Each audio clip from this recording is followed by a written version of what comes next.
Well, Tracy, we have a unique opportunity today. We have you join us, but we also have Dan Steffen, who was your partner in crime about 10 years ago whenever we kind of School Connect was birthed.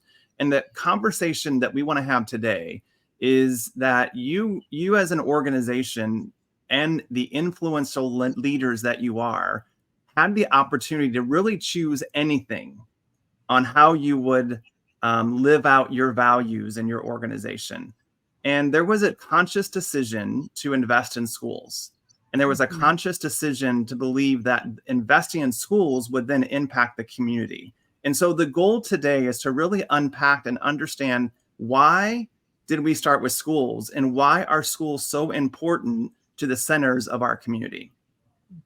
I'm really excited to have Pastor Dan Steffen on this call today. And that's really because I think for Dan and for me, we both had the aha moment of how powerful the relationship was with schools in a neighborhood at the same time, and we didn't fully realize it.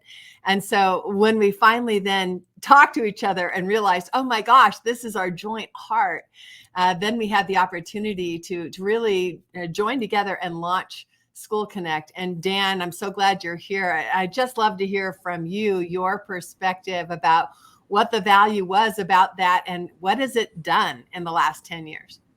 Well, Tracy, can you believe it? 10 years. We're celebrating 10 years. I mean, think of how far this thing has gone. It's absolutely amazing. You know, we started off with just a couple of schools, you know, just actually right down the street at Sunburst Elementary. And now it's grown to almost 1,000 schools and around the country. And it is just amazing what has happened. When people care and want to do good and get outside of their own little box, their own little world, what will happen in your life to help people. And, you know, for me as a pastor, you know, I read a book several years ago. I mean, I think it's about 12 years ago now.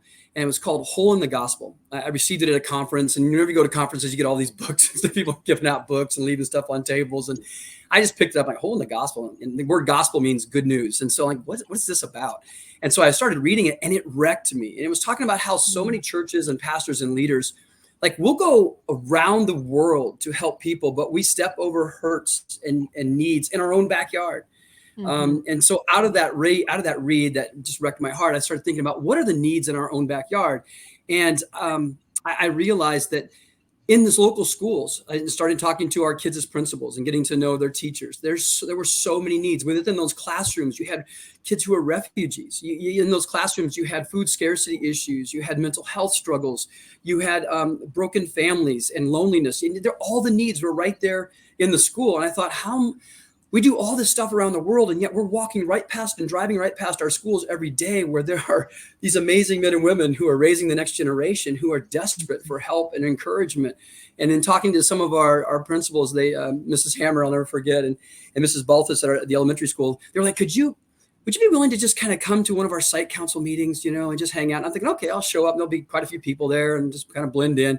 It was me and one other lady. There was nobody else at the meeting. I was like, this is like, I looked around, and Mrs. Hammer was so excited. She was just like, you know, this is so great to have both of you here tonight. And I'm like, you know, as a pastor, like, numbers of people sometimes matters too much to us. And I'm like, this isn't a crowd. This is no.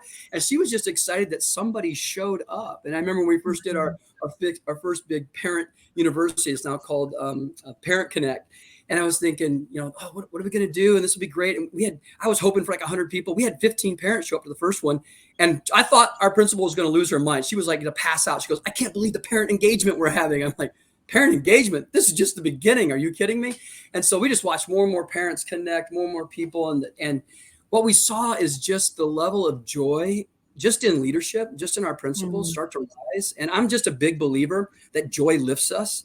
And so one of the things that I've enjoyed, not just the countless things, hours of community service and painting and cleaning and building gardens and scraping gum off of tables and partnering with just helping with great needs in the schools, like gathering together. We worked with a whole group of freshmen at Cactus High School here in town. And with the entire freshman class, they asked us to come in and just sit in small groups and talk to these kids because so many of them were hurting. So everything from service projects to just mental health coaching and encouragement.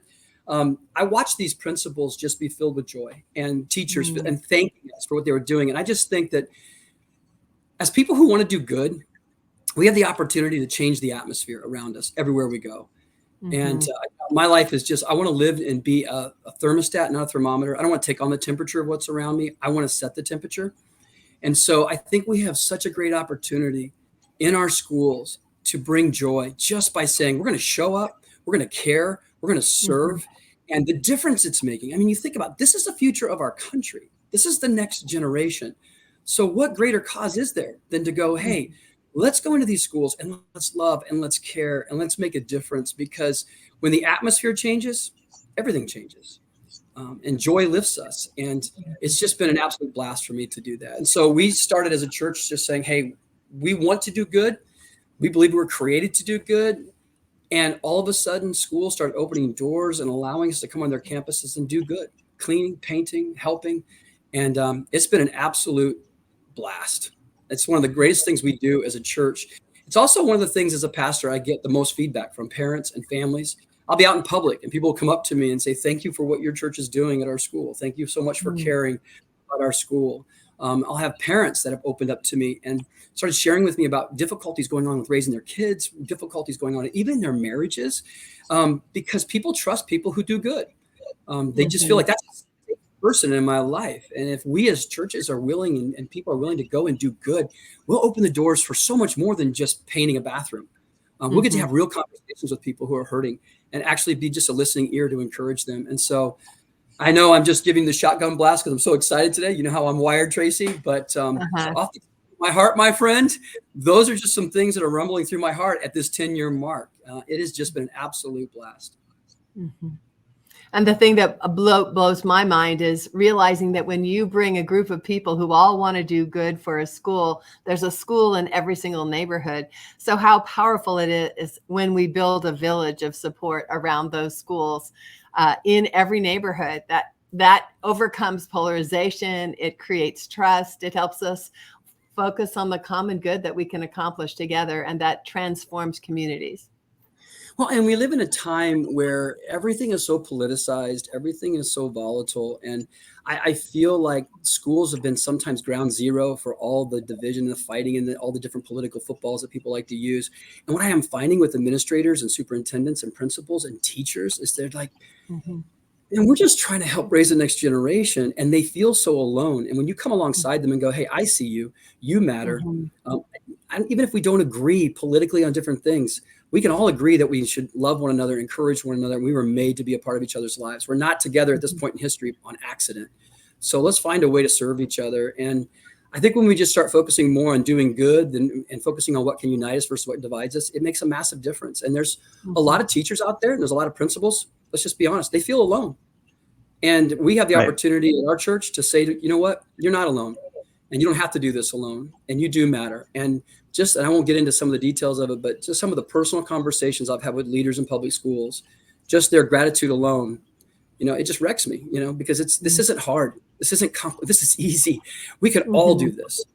So if I could ask one question, I just want to interject here because I think it's such a powerful conversation we're having. And Tracy, I want to make sure you have the opportunity to articulate, how does School Connect deliver on what Dan just talked about? So Dan gave us a beautiful picture of what happens whenever the community gets involved in schools. But now let's connect the dots to, what does School Connect do specifically to allow those to make that a reality? Yeah, we have something called the CAFE model, which stands for Community and Family Engagement. And it's really a roundtable conversation between a principal and their stakeholders, people in their neighborhood. So local churches, businesses, nonprofit, civic groups. And when they get together with one table, they get to hear from the principal. This is what's happening with our school. These are the needs of our educators, of our kids, of the parents. And then we get to strategize how we're going to meet the needs of that school and together watch that school become the very best version of itself. So that's the core of what we do. And having Dan's heart and passion and understanding of leadership behind the scenes has been crucial to helping us grow that model. Yeah. And what I've loved, Tracy, is that because of the faithfulness of School Connect and your leadership, you have created such a great reputation with schools and superintendents that when School Connect says, hey, this is a good church, or hey, this is a great business, or hey, you opened the door for us with that relationship that you guys have built to just walk right in and get the opportunity to do good. Because it's one thing to have a heart to do good. It's another thing to have the opportunity to do good. And so schools are just opening their doors to us because they trust us. We have a proven track record that we're here to serve and to love and to encourage and to lift you up. And so I absolutely admire that.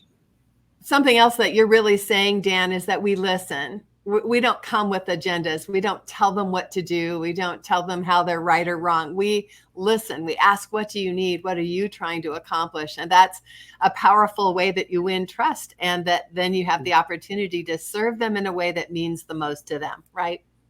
Yeah, because you're not just saying, hey, we have 200 backpacks we want to bring you. And the principal's like, we have so many backpacks. We don't know what to do with them right now. We actually find out what are your actual needs versus we as churches and leaders in the community going, oh, we know what you need. We know you need more backpacks and pencils, and it's actually, no, we actually don't need that right now. So I know listening first, finding out the needs, it's huge. So good, Tracy. Yeah. Jennifer, I know that you're here as our board chairman. What would you like to add to this conversation? Dan, on behalf of the governing board of School Connect, I really just want to offer our deepest appreciation to you personally and to the whole Pure Heart congregation for the work that you have done, for the courage that you and Tracy had to start this organization.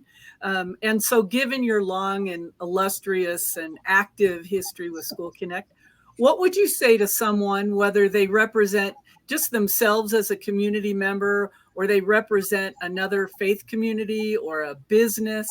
What would you offer to them as encouragement that would motivate them to connect with School Connect and get involved in supporting our work?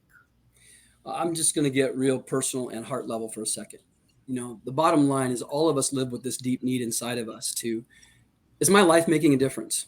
Does what I do actually matter? Am I having an impact in this world? And so we have a guiding question as a church.